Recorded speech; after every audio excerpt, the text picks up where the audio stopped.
positions, everyone. Touching down in 10, 9, 8. It's coming from the building?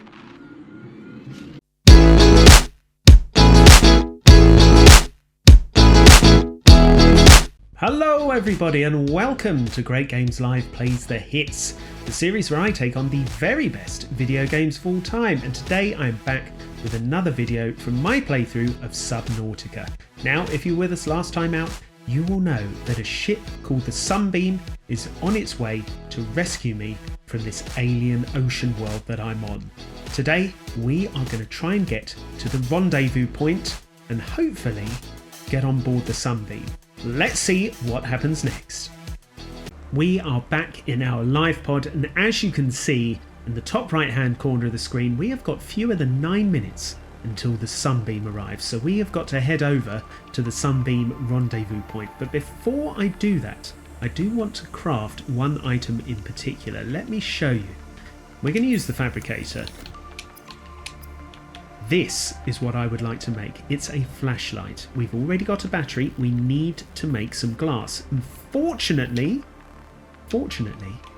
I do have some quartz, so I can make some glass right now. There we go. So we're going to head over here, make our flashlight, and I just think that's going to help going forward. If we get to any particularly dark areas, then we'll obviously use that to light our way. Now, without further ado, with fewer than 8 minutes remaining now, we are going to try and get to that Sunbeam rendezvous point and hopefully get off this planet. Well, the Sunbeam landing site is 1,500 meters in this direction, so that is where we are going to go. Goodness knows what we're going to find when we get there. But away we go, I guess. Okay, we're around 500 meters away from the landing site now. We are heading towards an area of the map that we have not explored before, that is for sure. As we see the landscape emerge out of the darkness and out of the murk. What on earth are we dealing with? We've got another radio message, but that will have to wait, because the Sunbeam is going to land right here in about 5 minutes time. What on earth is this place? Oh, good lord! Well, I think we all got a glimpse there. Let's get out of the sea moth. Apparently there's a massive energy signature in the region that they cannot identify, but look at this place. We are on another island. And quite apart from that, look at this thing. I mean, what on earth is this all about?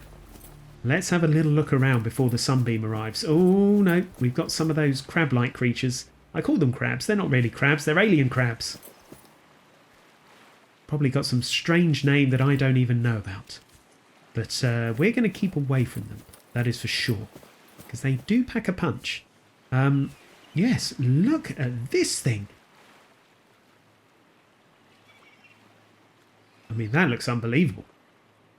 I'm hoping we can get inside there. Let's have a look. Okay, looks like there's some sort of force field, which we can't go through. But hold on, what's this? Okay, so we got a purple tablet on the other island. It looks like we can put it in here.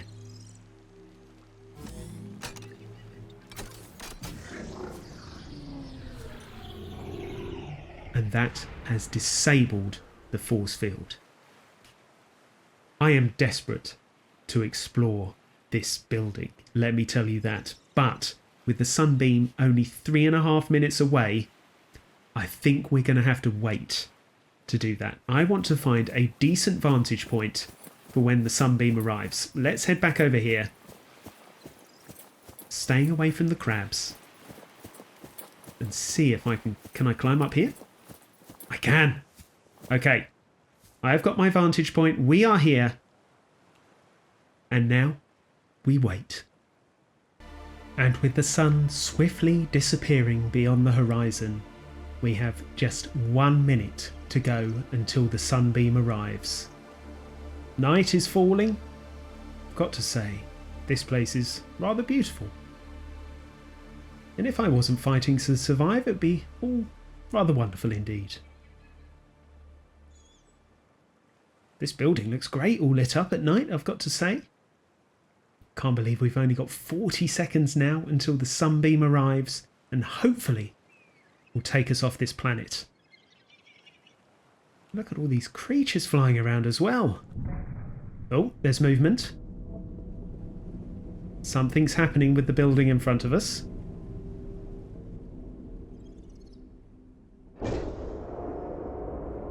Okay. I'll be honest with you, that doesn't look too clever.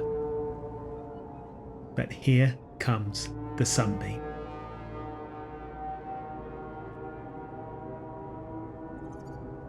Survivor, we see you. Man, I don't know how you held out down there. We broke an atmosphere and we're descending towards the landing site. Is that a building down there? What do you mean you can't identify it? Hold on.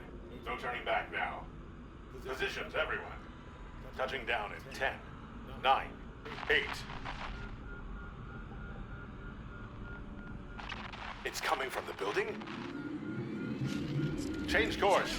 Set thrusters to full.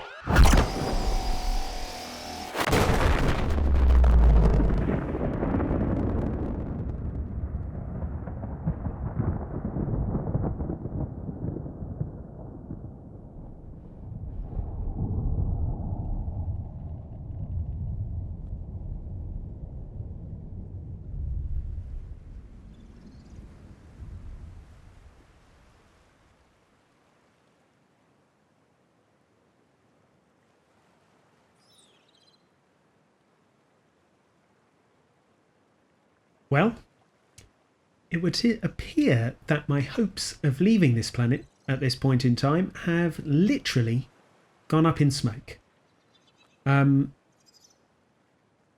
This is no ordinary building. It is a massive weapon, and it has just blasted the Sunbeam out of the sky with no problem whatsoever. Here it goes. It looks like it's going back into its original shape now. Right, well, I guess it looks like we're staying on this planet for the time being. I think the only thing to do now really is to explore this building and see what on earth we can find out about it. So that's what we're going to do straight away. Let's head inside. Okay, here we go through what was the force field. This structure is composed of a metal alloy with unprecedented integrity. No match is found in database. Performing structural analysis. Okay, so they're analysing the structure of the building as we speak. Let's see what they find out. Possibly nothing. Who knows? I mean, it's almost certain that it's alien in nature. I mean, look at it. Right, what's this over here? Data terminal. Let's download the data, shall we? Translation. Okay, well, I think what we're going to do straight away is have a look at what we've downloaded. Okay, here we go. This is what we got from the alien data terminal. Discovered inside an alien facility, it was not possible to translate any useful information. However, scans have returned some information on the device itself. It is likely a solid-state computer, although there is no clear way to interface with it. On approach, it began producing a low-frequency radio wave containing complex but recognizable data patterns. It is likely the alien species which designed this technology evolved or genetically selected sensory apparatus to hear and understand the information being broadcast by the device and to communicate back. The mental processing power required to perform this kind of telepathy would imply the designers were considerably more psychologically developed than the common human. Assessment, further research required. Okay, well, let's carry on our way, I suppose. See what else we can find out about this place. What's this over here? Okay. I'm going to scan it. Oh, it's an iron cube. Okay, let's scan it. Can I scan it? Here we go. There we are. And we're going to pick it up as well. Lord knows what we do with that. But we'll find out at some point, I guess. Let's carry on. Analysis of the patterns on the walls cannot ascertain whether their purpose is aesthetic or functional. Further data required. Okay, so no matter what sort of analysis we do, it seems like we're not finding that much out about this place at all. Okay, here we go. We've got another ion cube. We'll take that. I don't know what they're used for, as I said earlier, but we'll take it nonetheless. What have we got here? Another data terminal. All right. So we've got another download that we are going to have a look at straight away. Okay, here it is. Enforcement Platform Schematic. This dataset appears to be a multi-dimensional schematic of some kind. By mapping the pattern to three-dimensional space, it is possible to gather a basic understanding of this facility's internal workings. Construction material. The facility's unknown construction material is identified as an ultra-hard, non-reactive metal amalgam synthesized from off-world materials. There is no indication that it can be damaged or destroyed by available means. Power.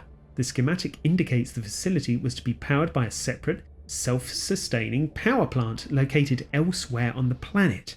The location is not listed, but there is evidence the designers intended to harness the planet's natural thermal energy. Layout. The facility consists of the upper engineering section, where this schematic was found, and the control room, which is accessed via a security-sealed elevator shaft or a separate underwater moon pool. Control. The control room in the lower section houses the only known way to interface with the facility. However, the schematic does not detail the operation procedure or installed security measures. Okay, so it is, as we found out, an enforcement platform. Obviously designed... Oh, here we go. Interfacing with this facility is achieved by accessing the control room in the lower section. Okay, I will try to get to that control room, but obviously this is a weapon of some kind, as we found out when it destroyed the Sunbeam. Okay, we're going to head this way. I think this is the fanciest lift I've ever seen in my life.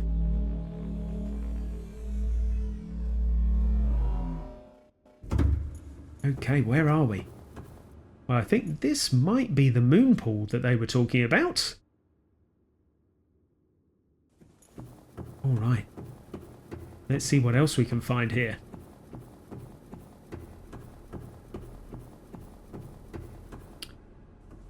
Alrighty then. Look in here. What is this? We're going to scan it. Alien rifle. That's cool.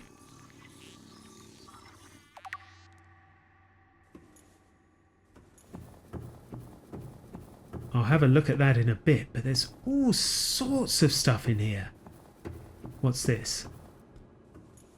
Okay. This is an alien archway. We'll scan that as well. Why not?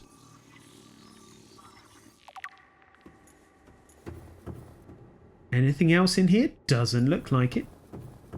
Good grief. This place is massive. Ooh, we got another ion cube. Okay, we'll take that. We will take that. Thank you very much. Oh, what's this over here? Oh, take your purple tablet. Thank you very much. Always good to get hold of one of those. Anything that way? Nope. Oh, what's this? Alien device. We're going to give it a little scan. Doomsday device. Okay, we will take a look at what that means in a moment. Just see if there's anything else up here. Okay, let's have a look at a little bit of the information that we've downloaded. Here we go. Well, here's information about the alien rifle that we just got. Strong resemblance to human weaponry in form. This device must have been designed with a humanoid user in mind. Whether the aliens that built this structure were themselves humanoid or otherwise employed the use of humanoids is unclear. What is clear is that they considered defending this facility a necessary precaution. There is no obvious way to remove the rifle from the case.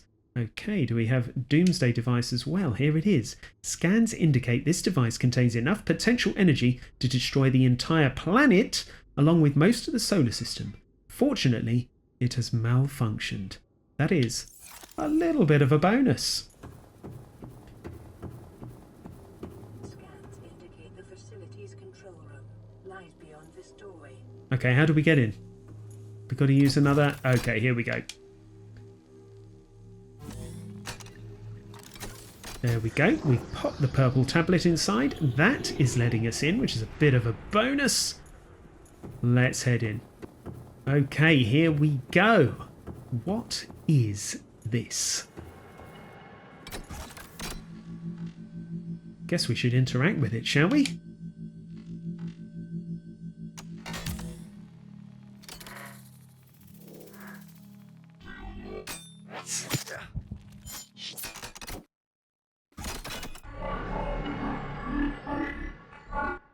The control panel is broadcasting a message. Translation reads, "Warning, infected individuals may not disable the weapon. This planet is under quarantine." Okay. So we cannot disable the weapon because apparently we are... Background broadcast. Downloading summary to databank. Apparently we are infected? Okay, I'm going to check out this data download before we try and work out what on earth is going on. Okay, this is the download we just got. Alien facility locations. Intercepted background data regarding further alien facilities elsewhere on the planet. Disease research facility. Depth 800 meters. Location cave system with extensive fossil record. Southwest of enforcement platform. Function live specimen study. Objective synthesis of antidote for highly infectious bacterium designated Kara. Thermal power facility. Depth 1200 meters. Location inside an extensive natural rock formation in an area of intense volcanic activity. Function generate energy for all local facilities. Sanctuary A data corrupted. Sanctuary B data corrupted. Off-site laboratory data corrupted. Primary containment facility data corrupted. In the event of an outbreak, quarantine procedures will be automatically enforced with immediate effect. The quarantine enforcement platform will target all incoming and outgoing craft to prevent the spread of infection off-world. So it would appear that there is an infection on this planet. The planet has been quarantined, and that is probably what hit the Aurora. The enforcement platform probably fired on the Aurora and brought it down, and it obviously, as we've seen today, has destroyed the Sunbeam. Okay. Well, I guess we should be on our way. Okay, we are back at the moon pool. Now, one thing that you can do with the scanner is perform a self-scan. That is what I'm going to do now. I have a feeling that it's going to tell me that our character is infected with whatever has caused there to be a quarantine on this planet. Let's do that right now. Self-scan complete. Bacterial infection in your system is progressing. Detecting skin irritation and immune system response. Further data required to identify bacterial strain. Well, there you have it. Okay. So, I believe the only way in which we're going to be able to get off the planet is to disable the enforcement platform, i.e. the big weapon. And the only way we can do that is to cure ourselves, and let's be honest, probably the whole planet, of whatever infection this is. So I think what we're going to have to do is try and find these other alien facilities and see what we can do. Here we go. We are back at the entrance and we are outside once again. The sun is shining, the birds are singing. Alien birds, mind you. Well, and I guess what we're going to want to do is actually have a little bit of an explore of this island as well. I think that's what we're going to do next. Well, things did not quite go according to plan there. It seems the only way that we are going to get off this planet is if we can find a way of curing this infection that has led to the world being in quarantine, and then we can shut down that massive weapon that blew the Sunbeam out of the sky. But all of that all of that is going to have to wait for a future episode of Great Games Live Plays The Hits. Until then, I want to say thank you very much for watching. It is truly appreciated, and hopefully I'll see you in the next video. Bye bye everybody!